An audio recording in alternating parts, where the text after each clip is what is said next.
táwa yìí tó tọ́.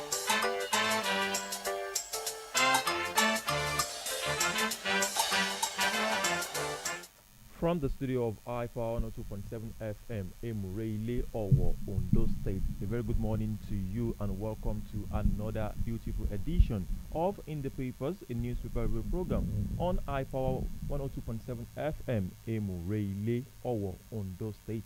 This is a program where we bring to you stories from different newspapers in Nigeria and beyond. I am ABDULRASAQ, ALAWAYE, and with me is INIOLUWA, ADEKOYA.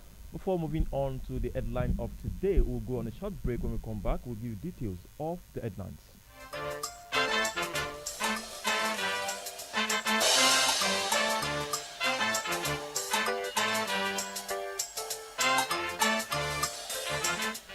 For today, we are taking stories from the Hope newspaper, the Punch newspaper, the Daily Post newspaper, and the Nation newspaper, while my colleague will take us through the stories from the Hope newspaper, the Punch newspaper, and the Nation newspaper. Yeah, and starting strong from the Hope newspaper, we have Nigeria at 65.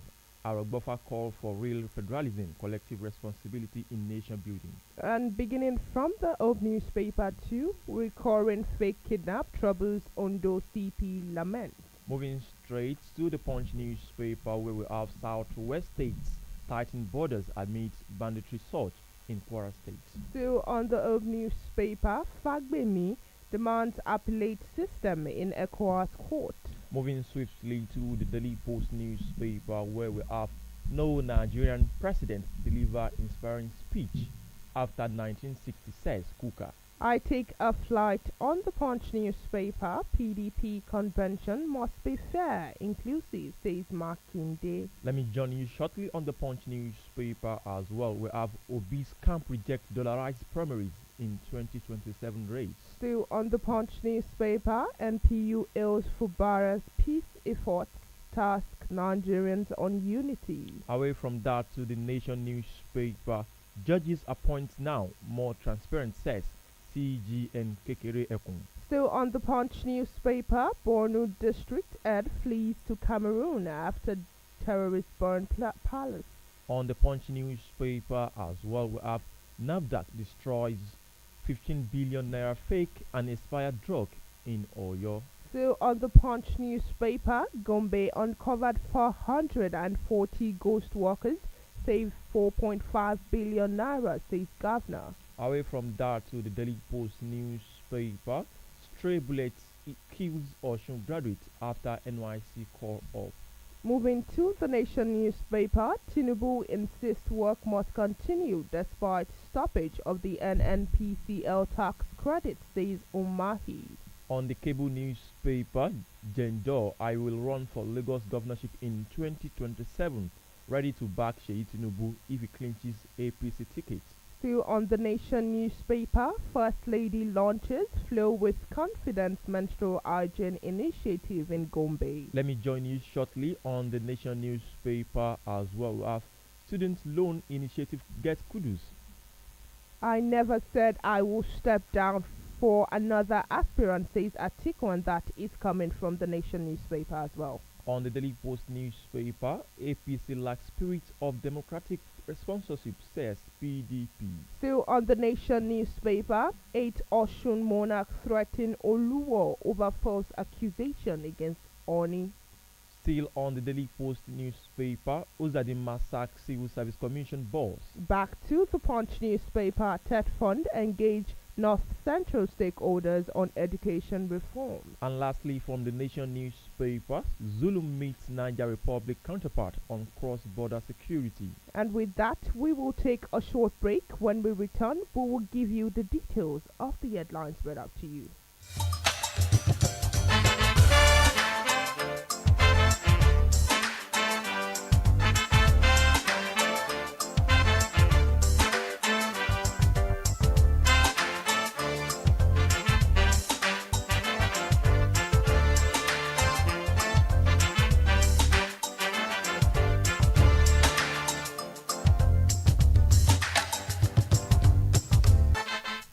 glad to have you back. You're still on to In the Papers, coming to you from iPower 102.7 FM. Beginning from the Oak newspaper with this Ondo story.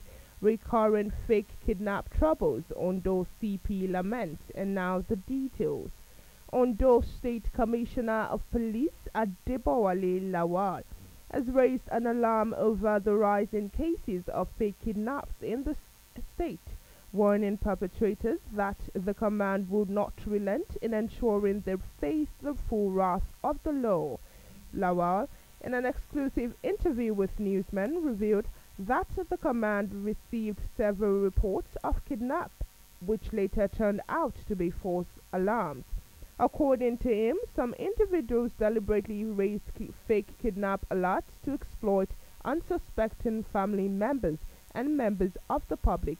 He cited cases including that of the Isuzu collector who staged his own kidnap, and the case of a man who arranged the abduction of his wife to extort money from his in-laws abroad. On the alleged disappearance of a guest from the popular hotel in Akure, the police commissioner assured that investigation was going, pledging that the command would do everything possible to ensure the individual was found safe. He also disclosed that the command had intensified its fight against illegal possession of firearms, with arrests already made 2 across the state. He also confirmed that the meeting with community leaders were ongoing as part of efforts to further reduce insecurity in the state to the barest minimum. For more details on that story, see the Oak newspaper with the headline, Recurrent Fake Kidnap Troubling Ondo CP Lament. On the Oak newspaper as well, we have Nigeria at 65. Our buffer calls for real federalism, collective responsibility in national building. Now to the story. A leader of Pan-Yoruba social political group, Afenifere Basharun Shende Arogbofa, has emphasized the need for true federalism, collective responsibility and sustained support for the current administration in addressing Nigerians' long-standing challenges. Speaking with Weekend Hope on the 65th independence anniversary of Nigeria, Arogbofa noted that Nigeria's development journey has been consistently undermined by systemic setbacks. He, however, acknowledged that the current government, led by President Bola Tinubu, has taken initiative he considered both. Arogbofa identified economic recovery and insecurity as key national problems and condemned the administration effort in confronting them, noting that the national recovery requirements require a joint effort between governments and citizens. He admitted that there are lapses in the current administration approach, some of which he said the public also contributed to. He said, and I quote, "I will always believe and make it clear that when we look at the developmental strides in this country, generally we have taken 3 steps backward, 2 steps forward and 3 steps backward, which means we have always been having a deficit in nearly everything. What the present government, led by President Bola Ahmed Tinubu, has been taking as some bold steps. He came in like a war general to fight to get us back on track. He was bold, very bold. What others feared to do, he came up boldly, and even the very first day. Apart from a few lapses which can be corrected, some of them for which we are responsible. Nigerians are responsible. Nigeria must realize that there is no need for everybody to be on a board. It is not easy. It is not an easy situation. On security matter, he noted that the role of past administration in allowing it to grow unchecked. For more detail of this particular story, check the opening newspaper with the headline, Nigeria at 65. Arogbofa calls for real federalism, collective responsibility in nation building. Still on the Oak newspaper, Fagbemi demands appellate system in ECOWAS court, and now the details. The Attorney General of the Federation and the Minister of Justice, Lateef Fagbemi SAN, has recently expressed concerns over the absence of the appellate mechanism in the ECOWAS Court of Justice. Speaking in Abuja At the opening of the 2025-2026 legal year of the court, Fagbemi said that while finality of judgments is important, the inability to review decisions raises questions about fairness and access to justice. According to him, the absence of separate appellate process limits opportunity to correct errors of laws or procedure. The minister urged the court to draw lessons from other regional judicial institutions such as the European Court of Human Rights, the East African Court of Justice, and the Inter-American Court of Human Rights, which, according to him, offer valuable model of transparency, judicial independence, and procedural innovation. The ECOWAS legal space must not be a patchwork of divergent systems, but a harmonized framework that promotes predictability, fairness, and mutual respect. He reaffirmed Nigeria's support for the ECOWAS court as host country, describing it as the central to regional integration, human rights enforcement, and stability. Also speaking, the president of the Cabo Verde, Jose Neves, said community justice remains vital for African credibility in global affairs. It stressed the strengthening institutions such as the ECOWAS Court was essential for peace, democracy, and integration on the continent. He also noted that access to court by individual citizens was one of the most significant gains of regional integration as it brings justice closer to the people. For more details on that story, see the Earth newspaper with the headline Fagbemi demands appellate system in ECOWAS court. Away from that to the Punch newspaper, where we have Southwest State tighten borders and amid banditry surge in Kwara State. Now to the detail of the story. States in the southwest are tightening security following the surge in attack on communities and scaling by suspected bandits and terrorists in neighboring Kwara State. Security chief in Oyo, Osun, Ekiti, and Ondo State confirmed that they have activated various containment plans to prevent the arbitration of their states by bandits fleeing the ongoing military operation in Kwara State. This came as the federal government uncovered the movement of the bandits heading for the southwest region from Kwara State. It is gathered that the bandits who recently killed several communities and killed many residents in Kwara State are being tracked by intelligence agencies to ensuring that they don't advance to Oyo and other southwest states. Source said an intelligence report detailing the activities and movement of the bandits was receiving attention at the highest level of government. It was gathered that a containment strategy has been activated to address the concerning development. For more detail of this particular story, check the Punch newspaper with the headline Southwest States tighten border amidst banditry surge in Kwara State. Now I take a flight to join you on the Punch newspaper with this headline. PDP convention must be fair, inclusive, says Makinde. And now the details. Oyo State Governor Sheyi Makinde has said the forthcoming national convention of the People's Democratic Party must be anchored on fair processes, open debate, and inclusivity. Makinde, in a newsletter released recently, stressed that this was crucial to repositioning the party and strengthening its chances ahead of the 2027 general election. The PDP is scheduled to hold its elective convention in Ibadan, Oyo State, on November 15th and 16th, where 19 new members of the National Working Committee are expected to emerge. The party is at its 101st National Executive Committee meeting on July 24th, said the convention was the party's pathway to restructure, the reposition itself. According to Makinde, the recent PDP progress in Oyo State, which he described as rank or free, was a pointer to what could be achieved at the November convention.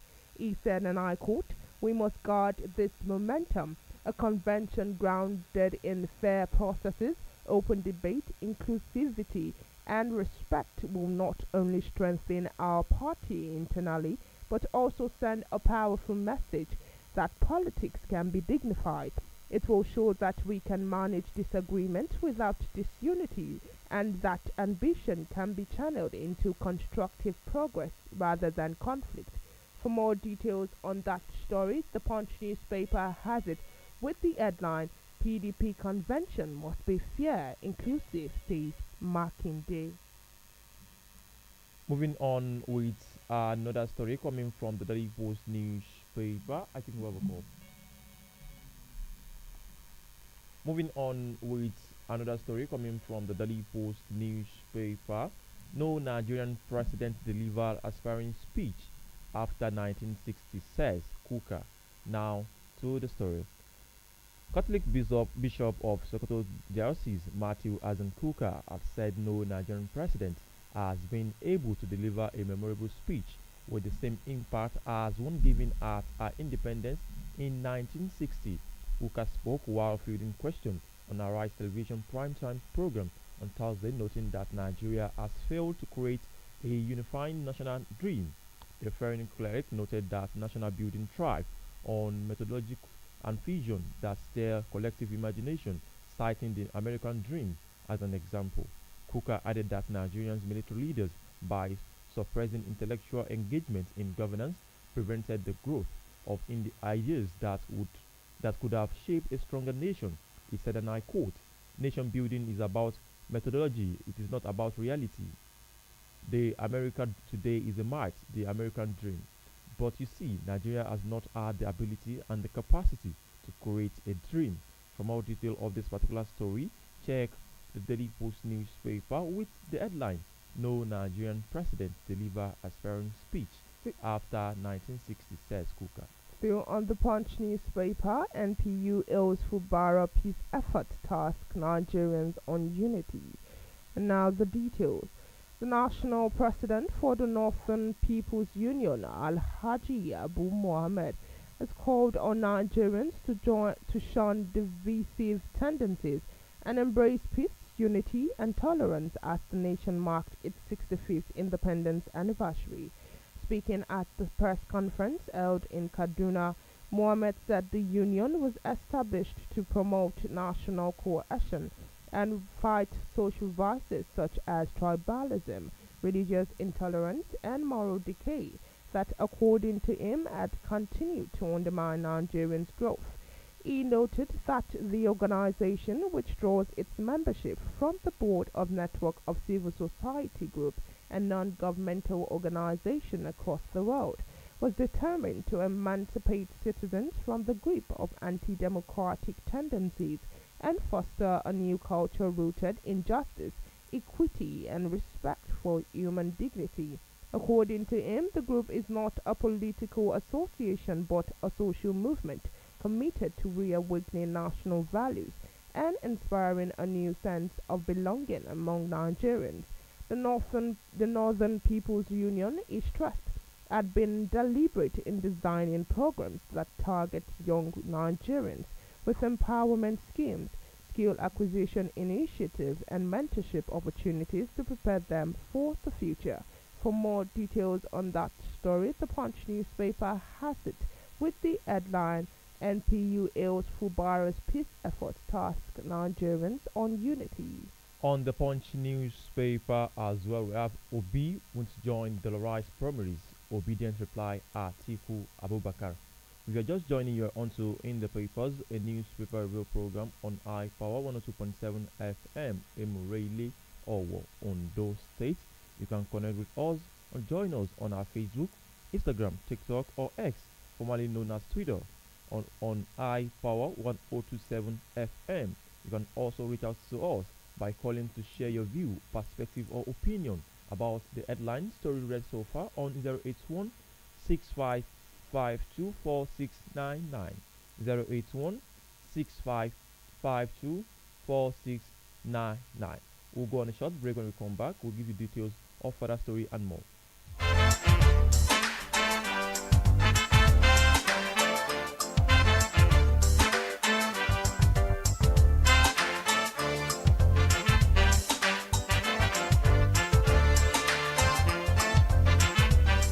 Welcome back, welcome back. We are still on to In the Papers, the newspaper review program on I-Power 102.7 FM in Murele or Ondo State. You can connect with us to share your perspective, your view, your opinion, your own particular view about the particular headline story read so far to you on this particular program in the papers on 081 6552 4699. 081 6552 4699. Moving on with the story coming from the Punch newspaper. Obi wants to join the right primaries. Obedience reply Atiku Abubakar.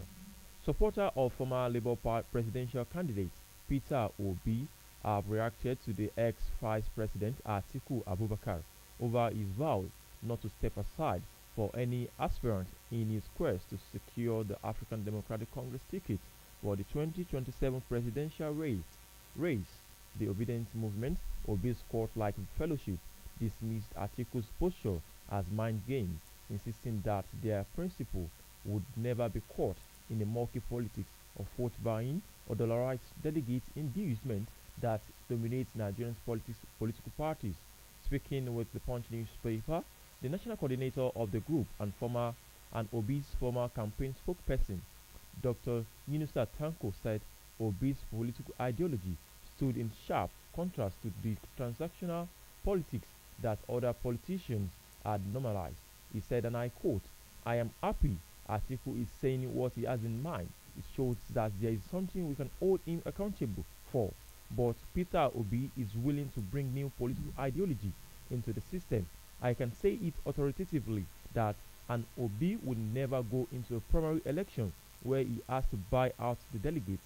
We know that is the norm in other camps. It is the fact that in Nigeria of today, delegates in every primary are being purchased. It is even in dollars and not in naira. And for those of us who want to give hope to the younger generation, we may not have been stolen or received so much money from governor's purse. How do you encourage them? Atiku and on Wednesday in an interview with BBC Hausa said he was prepared to contest ADC presidential primary but will step aside if a younger aspirant defeats him. For more detail of this particular story, check the Punch newspaper with the headline Obi won't join dollarized primaries, says Obi's campaign coordinator. Yes, still on the Punch newspaper, Borno district had flee to Cameroon after terrorists burn palace. And now to the details. Amid renewed Boko Haram onslaught, the district head of Kirawa in Borno State, Alhaji Abdulrahman Abubakar, has fled to neighboring Cameroon after insurgents razed his palace and forced residents to abandon the city. Newsmen gathered that the large number of residents boarded trucks to seek refuge in Cameroonian villages, while others fled to Maduguri, the state capital, and Polka, a nearby Nigerian community where soldiers are stationed. The mass displacement followed a recent Boko Haram attack in Kirawa, a border community in Goza local government area, during which several houses, including monarch palaces, were burnt. Residents told newsmen that the town is now deserted. The chairman of the Kirawa Development Association, Yakubu Mamba Ali Kirawa, called the urgent establishment of military brigade in that area. Being a border community where it's just a river that separates us and Cameroon, we are requesting on the federal government to establish a brigade and increase military deployment, he stated. A resident, Ajimodu, who fled to Maduguri, appealed for immediate relief for the displaced. For more detail on that story, the Punch newspaper has it with the headline, Borno district at flees to Cameroon after terrorists burn palace. Moving on to the Nation newspaper, judges appoint now more transparent, says Chief Justice of Nigeria, Kekere Ekun. Now to the detail of the story. The Chief Justice of Nigerian CJN, Justice Kudirat Kekere Ekun, has said the process for the appointment of judicial officers has become more transparent than before. Justice Kekere Ekun, who is also the chairman of the National Judicial Council, NJC, said This while presenting a paper titled Innovation in Judicial Practice, Embracing Change for a Better Future at the Commonwealth Magistrates and Judges Association Triennial Conference in Banjul, the Gambia. The CJN at the 108th meeting of the association on April 29 and 30 approved a landmark policy to publish the name of candidates under the consideration for appointment as judicial officers and to invite public input. In a presentation, he explained that the policy adopted by the NJC was to introduce an additional layers of transparency in the process of appointing judge by ensuring that members of the public and other relevant stakeholders can raise objections, provide information, or endorse nominees before appointments are finished. For more detail of this particular story, check the Nation newspaper with the headline Judges Appointment Now More Transparent, says JCJN Kekere Ekun. Still on the Punch newspaper, Gombe uncovered 440 ghost workers, saved 4.5 billion naira, says governor. And now onto the details. Gombe State Governor Muhammadu Yahaya says his administration has uncovered and removed about 440 ghost workers from the state health sector payroll, saving the government more than 4.5 billion naira. The governor disclosed this while addressing participants at the Made in Gombe State Health Summit held at the Gombe International Conference Center. According to him, the fraud was exposed after the introduction of a biometric attendance system across health facilities, a measure designed to curb absenteeism and strengthen accountability.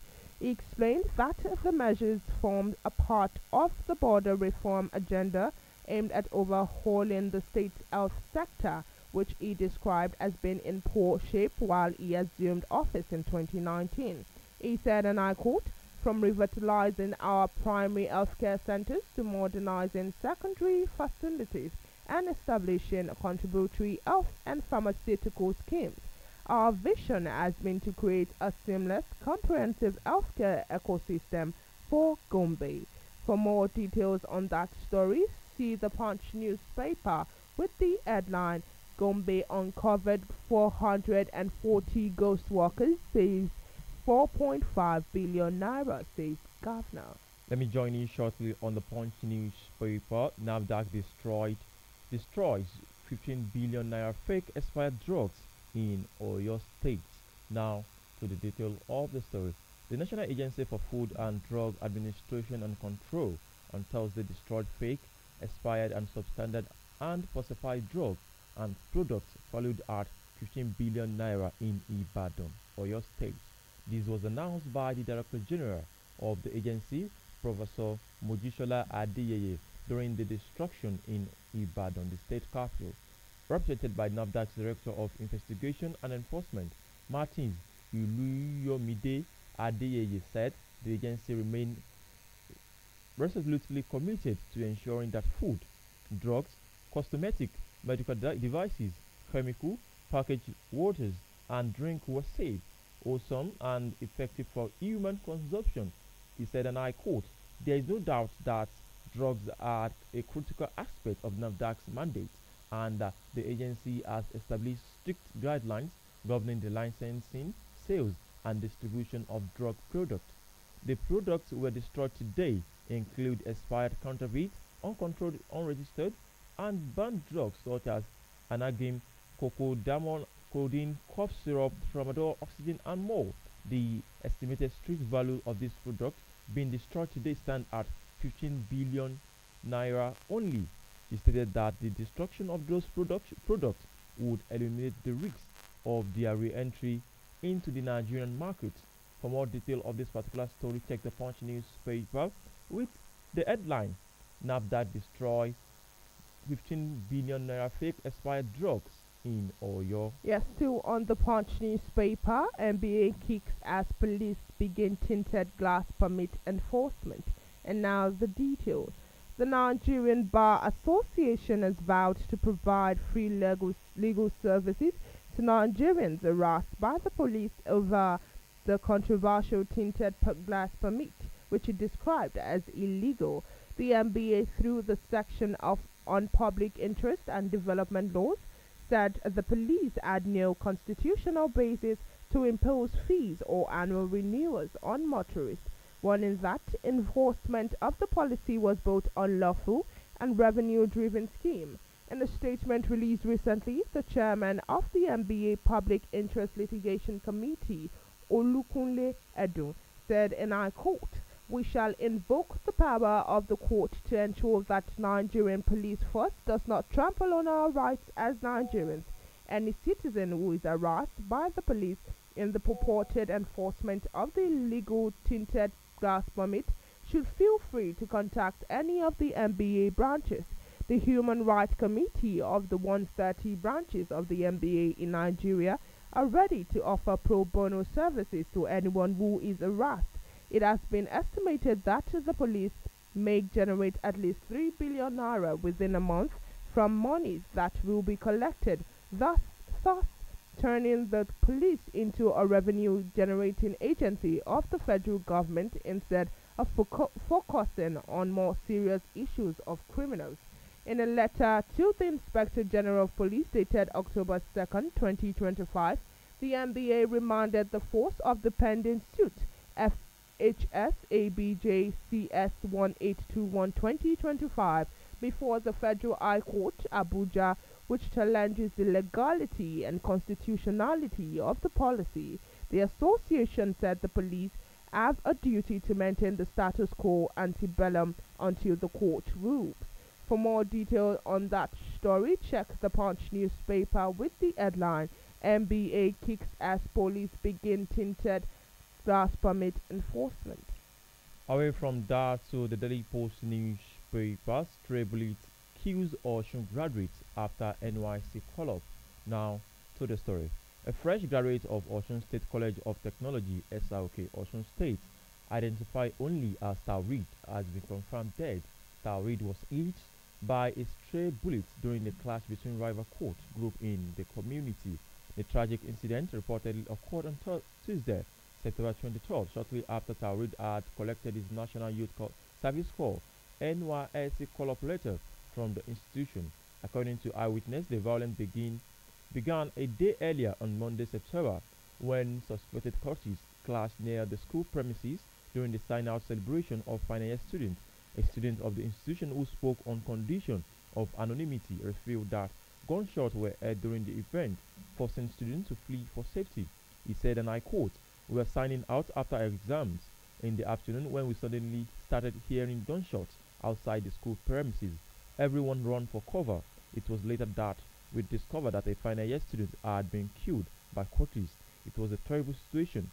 The student recalled that a similar incident had occurred the previous year during another sign-out celebration, noting that insecurity had become a recurring problem during such gatherings. For more detail of this particular story, check the Daily Post newspaper with the headline, "Stray bullet kills Osun graduates after NYSC call-up letter."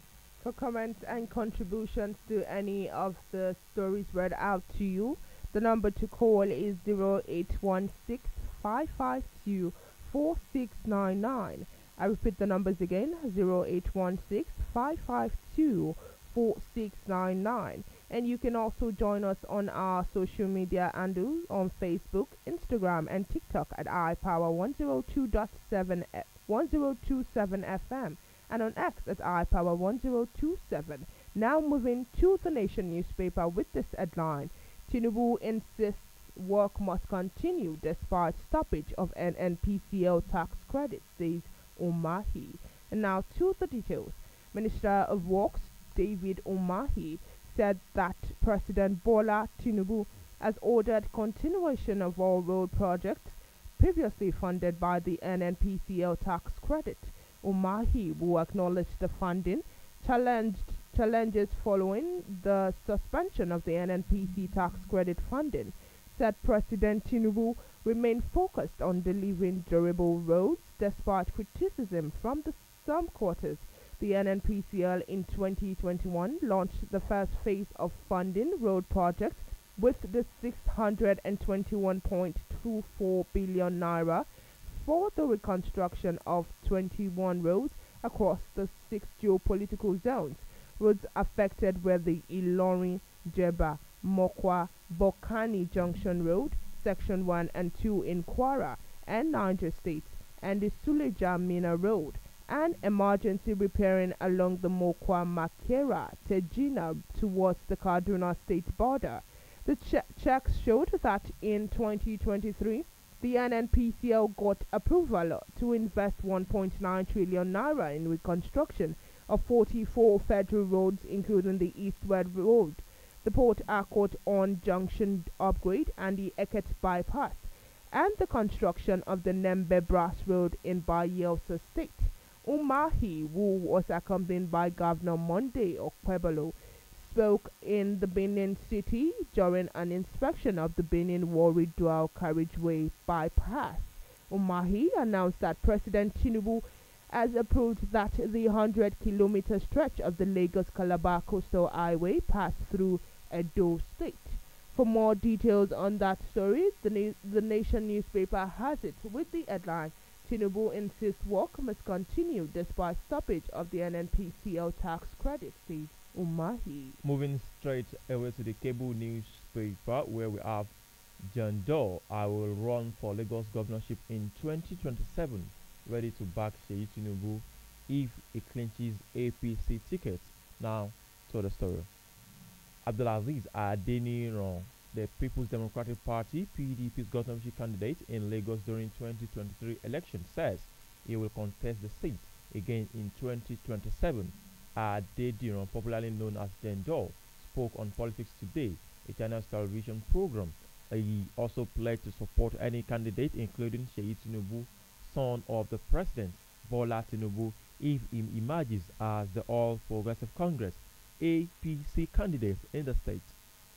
In March, Jendol resigned from the PDP, joined the APC, citing indiscipline and anti-party activities within the opposition party. He finished third in the 2023 election with 2,449 votes behind Babajide Sanwo-Olu of APC, who secured 762,134 votes, while Badigba Rodrigo of the Labour Party (LP) garnered 312,329 votes. When asked if he will step down for the president's son ahead of the 2027 election, Jadon said all the aspirants would work for whoever the party chooses as the flag bearer. For more detail of this particular story, check the cable newspaper with the headline, Jendol will run for Lagos governorship in 2027, ready to back Seyi Tinubu if he clinches APC ticket. Still on the Nation newspaper, First Lady launches Flow with Confidence menstrual hygiene initiative in Gombe. And now the details. First Lady Senator Oluremi Tinubu has launched the Flow with Confidence nationwide distribution of menstrual hygiene pack landmark initiative designed to support schoolgirls and promote menstrual health across the country. Speaking at the launch in Gombe, Mrs. Tinubu described the intervention as vital to empowering young girls by promoting knowledge, dignity, and confidence through improved menstrual hygiene. The First Lady noted that many resort into unsafe alternatives or stay at home, causing them to fall behind academically, in some cases drop out of school. She said the program under the education framework of the Renewed Hope initiative is meant to end this trend.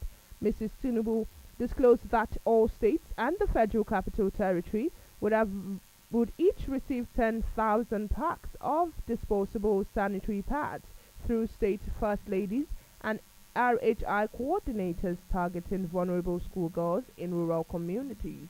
For more details on that story, check the Nation newspaper for the headline, First Lady launches Flow with Confidence menstrual hygiene initiative in Gombe. Let me join you shortly on the Nation newspaper where we have Students Loan Initiative gets kudos. Now to the story. The Setman of Victory Life Bible Church International Apostle Lawrence Achudema has lauded the federal government's student loan scheme as a step toward bolstering education. Speaking in Abeokuta, the Nigerian 65th independence, Achudume described the initiative as a right step that holds promise of widening access to tertiary education. He said, and I quote, "The move by federal government is poised to make a difference in supporting learners." Achudume underscored the necessity of shielding such a program from political maneuvering, noting that empowerment efforts often fall short due to politicization. He said, and I quote, "When government support meant for beneficiaries like market women don't reach them because of political gain, it undermines progress." In his assessment of Nigeria's development landscape, Apostle Achidume pointed to the contrast between the nation's global diaspora achievements and domestic orders. He said, and I quote again, "Nigerian abroad are cutting edges contributors in healthcare, tech, and academia, showing their capability. Domestically, however, we grapple with infrastructure deficits and leadership gaps, hindering performance."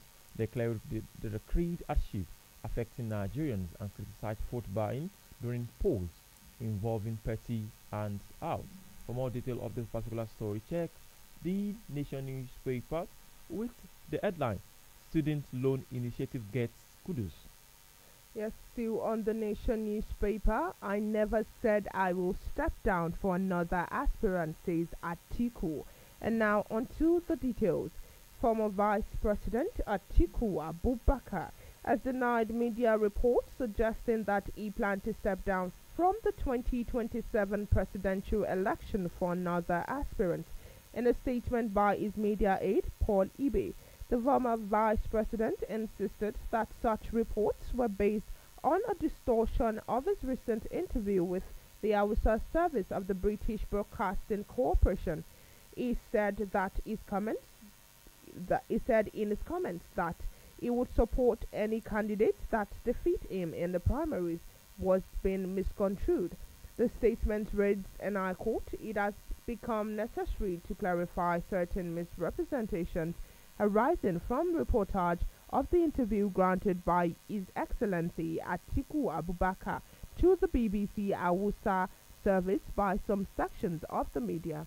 After a thorough review of both the video and transcripts of the interview, the original Hausa and the English translation, it is evident that at no point did the former vice president expressly state, suggest, or even imply that he intends to step down for anyone. What Atiku Abubakar clearly and unambiguously said was that young people, as well as other prospective presidential aspirants, are free to enter the contest. He further stressed that if a young candidate were to emerge through a competitive primary, it would readily support such candidate without any hesitation. For more detail on that story, check the Nation newspaper with the headline, "I never said I will step down for another aspirant," says Atiku. Reading from the Daily Post newspaper, where we have APC lacks spirit of democratic sportsmanship, says PDP. Now, to the story. The People's Democratic Party (PDP) has accused the ruling All Progressive Congress (APC) of lacking spirit of democratic sponsorship. The national chairman of the PDP, Umar Damagun, stated this on Thursday at the meeting with the European Union election observation following up mission in Abuja. Damagun cited the conduct of recent election as an example, stressing that it continued to be marred by widespread irregularities. He said, and I quote, "Unfortunately, this spirit of democratic sportsmanship has not been matched by the ruling All Progressive Congress (APC). As you have observed, the conduct of recent elections continues to be marred by widespread irregularities ranging from the abuse of state resources and security institutions to blatant voter suppression, intimidation, vote buying, and the deliberate subversion of electoral processes," he said. For more detail of this particular story, check the Daily Post newspaper with the headline, "APC lacks spirit of democratic sportsmanship," says PDP. Still on the Nation newspaper with this headline: 8 Osun monarchs threaten Oluwo over false accusation against Oni. And now to the details. 8 traditional rulers of the Ife North local government area of Osun State has recently threatened legal action against Oluwo of Ibo, Oba Abdulrasaq Akombi. They also issued a 21-day ultimatum to the monarch to withdraw his alleged false accusations against the Oni of Ife, Oba Adeyeye Ogunwusi. The monarchs include the Alashipa of Ashipa, Oba Mufutao Oyekomi, Olula Mokun of Uyakoya, Oba Meska Oyediran, Alakinlalu of Akinlalu, Oba Oluwabusola Oloyede, among others, under the aegis of Origbo Meje Obas, led by the Salu of Edungbon. Oba Kende Adesoji flayed the allegation by the Oluwo that Oba Ogunwusi attempted to poison him in a viral video on social media. Oba Adesoji held that Oluwo conduct among to insult and gross disrespect to the sacred throne of Oduduwa, describing this allegation against Oni as a criminal defamation and unbecoming of a traditional ruler.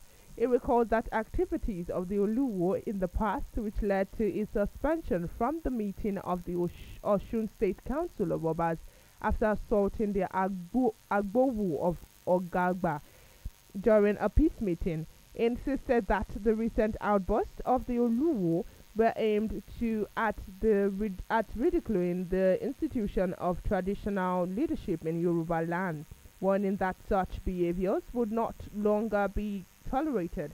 His words: Oluwo has 21 days to write to the Inspector General of Police, Kayode Egbetokun, to substantiate his allegations or retract them publicly. Failure to do so will leave us with no choice but to take legal actions against him at the expiration of the ultimatum. The monarchs noted that the Oni of Ife remains the head of all traditional rulers in Yoruba land, describing that the Oluwo continued outburst as attempts to gain undue attention. They stressed that no amount of unruly conduct from the Oluwo of Iwo would diminish the supremacy of the sacred stool of Oduduwa. For more detail on that story, check the Nation newspaper with the headline: 8 Osun monarchs threaten Oluwo over false accusation against Oni. And if you're just joining, you are on to In the Papers, the newspaper review program on iPower 102.7 FM. You can connect with us on our social media platform handles on Facebook, Instagram, TikTok on iPower 1027 FM, on X, formerly known as Twitter, iPower 1027 FM. You can also call in via the studio line to share your opinion, your perspective about the headline story today so far on 081 6552 4699, 081 6552 4699. While waiting for call, let me read the last story coming from the Daily Post newspaper. We have ABDULRASAQ Civil Service Commission boss. Now to the story. Governor of Imo State, Hope Uzodinma, has sacked the chairman of the State Civil Service Commission, Dr. Julie C. Onyechukwu. The announcement of his sack was made known in a press statement issued by the Commissioner for Information, Public Orientation and Strategy, Declan Emalumba. The commissioner stated that the governor approved the suspension of the chairman with immediate effect. The suspended chairman has been directed to hand over all government properties in her possession to the permanent secretary or the most senior person in the commission. The commissioner did not make public what led to the suspension. For more detail of this particular story, check the Daily Post newspaper with the headline: Uzodinma sacks Civil Service Commission boss. And finally, on my end, on the Punch newspaper, Nigerians entitled to compulsory health insurance, says Falano. And now to the details. Human rights lawyer Femi Falano, SAN, has said that every Nigerian is now legally entitled to compulsory health care under the National Health Insurance Authority Act of 2022. In a statement made available to With Newsman recently, Falano explained that the NHIA Act repealed and replaced the National Health Insurance Scheme Act of 2004, which he said had failed to achieve significant population coverage or integration of Nigerian fragmented health insurance system. According to him, the 2022 law represents a major policy and legal shift towards making universal health coverage a legal and operational reality for all Nigerians. He noted that Acts mandates the enforcement of basic minimum packages of care for all citizens, while also establishing a vulnerable group fund to, to subsidize care for the poor elderly, children under 5, and persons living with physical and mental disabilities. For more details on that story, check the Punch newspaper with the headline, Nigerians entitled to compulsory healthcare, says Falano. And with that, we've come to the end of today's edition of In the Papers, a newspaper review program on iPower 102.7 FM. We've brought you stories from different newspapers in Nigeria and beyond. We've taken you stories from different and major newspapers in Nigeria. We've taken you stories from different areas, different society in Nigeria. Opportunity next time, we'll just give you the short recap of the headline rest for today's edition, starting from the opening newspaper, where we brought to you that Nigeria at 65, Arobova call for real federalism, collective responsibility in nation building. We told you on the Nation newspaper that I never said I will step down for another aspirant, says Atiku. We move swiftly to the Punch newspaper, where we have Southwest states tightening borders amid Kwara banditry surge. We told you on the Oak newspaper recurrent fake kidnapping is troubling Ondo CP. We inform you that Kuka said no Nigerian president to deliver inspiring speech after 1960. We told you on the Oak newspaper that Fagbemi has demanded appellate system in ECOWAS court. In the course of our newspaper review, we brought to you that Obi's camp reject dollarized primaries in 2027 race. We informed you that PDP convention must be fair, inclusive, says Makinde. On the course of our newspaper review, we brought to you that judge appointment now more transparent, says Chief Justice of Nigeria Kekere Ekun. We told you that the MPU has hailed Fubara's peace efforts and attacks Nigerians on unity. We inform you that NAFDAC destroys 15 billion naira fake and expired drugs in Oyo State. We told you on the Punch newspaper that Borno district head has fled to Cameroon after terrorists burnt his palace. We brought to you from the Daily Post newspaper that stray bullet kills Osun graduate after NYC call up later. We told you on the Punch newspaper that the governor of Gombe has uncovered 440 ghost workers and saved 4.5 billion naira. On the cable newspaper, Jendor will run for Lagos governorship in 2027, ready to back Seyi Tinubu if he clinches APC ticket. We informed you on the Nation newspaper that Umahi has said that Tinubu has insisted that work must continue despite stoppage of NNPCL tax credit. We equally inform you from the Nation newspaper that Student Loan Initiative gets kudos. We told you on the Nation newspaper that the First Lady has launched Flow with Confidence menstrual hygiene initiative in Gombe. Then we move swiftly to the Daily Post newspaper, where we brought to you that APC lacks spirit of democratic sportsmanship, says PDP.